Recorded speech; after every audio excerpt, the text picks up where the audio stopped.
Hello friends, അപ്പോൾ ഇന്നത്തെ നമ്മുടെ പരിപാടി എന്താ വെച്ചിട്ടുണ്ടെങ്കിൽ ചേച്ചി നട്ടു വളർത്തിയ ചീരയൊക്കെ വിളവെടുക്കാറുണ്ട് കേട്ടോ. അപ്പോൾ ഞങ്ങൾക്കിന്ന് ഉച്ചയ്ക്ക് പ്രത്യേകിച്ച് ഒരു കറി ഉണ്ടാക്കാനില്ലാത്തതുകൊണ്ട് ഞങ്ങളിത് ചീര പറിക്കാമെന്ന് വിചാരിച്ചു. അപ്പോൾ ചേച്ചി ചീര കട്ട് ചെയ്തെടുക്കുന്നുണ്ട്.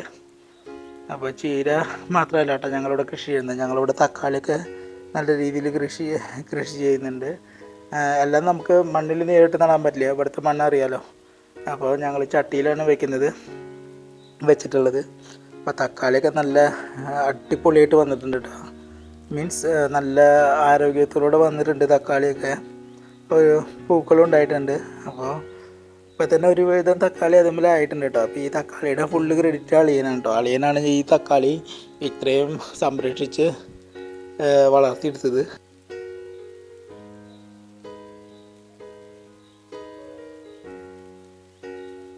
പിന്നെ നമ്മുടെ തക്കാളി മാത്രമല്ല കേട്ടോ, നമുക്കിവിടെ കുറച്ച് പൂച്ചെടികളും കാര്യങ്ങളൊക്കെ ചേച്ചി നട്ട് വളർത്തിയിട്ടുണ്ട്. അപ്പോൾ അതൊക്കെ നമുക്ക് കാണാം. അപ്പം നമ്മുടെ ആദ്യത്തെ ഫ്ലവർ എന്ന് പറയുന്നത് നമ്മുടെ ശവനാറി പൂവാണ് കേട്ടോ.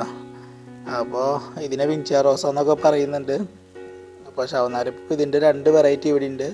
പിന്നെ ഇതിൻ്റെ പേര് എനിക്കറിയില്ല. ഇത് അറിയണവർ കമൻറ്റ് ചെയ്യുക. ഈ ഫ്ലവറിൻ്റെ പേര് അറിയണവർ കമൻറ്റ് ചെയ്തോളൂ കേട്ടോ. അപ്പോൾ ശവനാരി പൂവിൻ്റെ തന്നെ വേറൊരു വെറൈറ്റിയാണ് കേട്ടോ അത്. 2 കളർ ഡബിൾ കളറിലൊരു വെറൈറ്റി വന്നിട്ടുണ്ട് ഇവിടെ. പിന്നെ നമ്മുടെ ശംഖുപുഷ്പം, നാട്ടിലറിയപ്പെടുന്ന ശംഖുപുഷ്പം എന്ന് പറയും. ഇതിന് പീജിയൻ വിങ്സ് എന്ന് പറയും ഇതിന് ഇംഗ്ലീഷിൽ. പിന്നെ നമ്മുടെ മോർണിംഗ് ഗ്ലോറീസ്, ഇത് നല്ല ഭംഗിയുള്ള ഫ്ലവർ ആട്ടോ. രാവിലേക്ക് ഇങ്ങനെ കൊലകൊലയായിട്ടുണ്ടായി എന്നൊക്കെ കാണാം.